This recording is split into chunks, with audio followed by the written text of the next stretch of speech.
من مادر پشت در نمونی. من میرم مادر بیدار نکن برادرم خوابه، فدای اون چشات که از دیشب بیخوابه. من میرم بابایی یه چند ماهی تو راهم، اگه زندگی بود بابا باز میشینیم دوره. این افغان پسرت مادر دیگه ازت دوره، این دلش نمیخوادا به خدا مجبوره.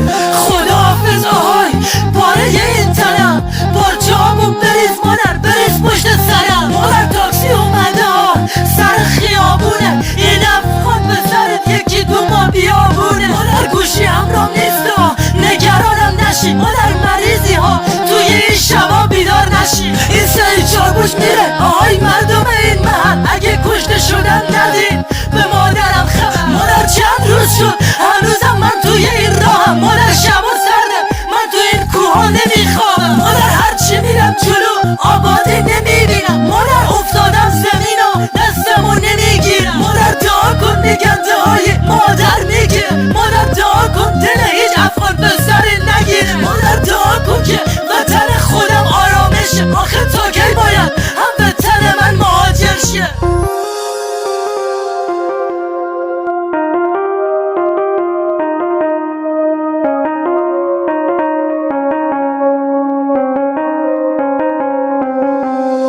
مادر شلوغ دور من بازم دلم میگیره، این افغان پسرت شبا گریش میگیره. هنوز خاطرات تلخ هست تو ذهن من باقی، چقدر هموطنام مردن تو راههای قاچاقی، چقدر مادرها سکته کرد سر این مهاجرت، باعث و بانیش این دنیا ما رو با آخرت. این اشکای مردمم یه روز جوابشو میخواد، این سعید چاربرج همیشه پا به پاشو میاد. یه مهاجر خستم که جیگرش کبابه، این افغان پسر غریب شبا نمیخوابه. این قلبم مریضه مادر تو سینم میجنگه، انقدر نگو که دلت برام تنگه، انقدر دلتنگ خونه مادم که خدا هم میدونه. این افغان پسر داره با گریه میخونه، مادر داره سفره شام جای تو خالیه. این سعید چاربرجت مریض شده یه سالیه، مادر بهم بگو جای دلتنگی هم کجا شد و هرچی افغان پسر از مادرشون جدا. مادر بغضم شکسته امشب هرچی دارم میگم، خدا جوونای وطنم از زندگیشون سیرم.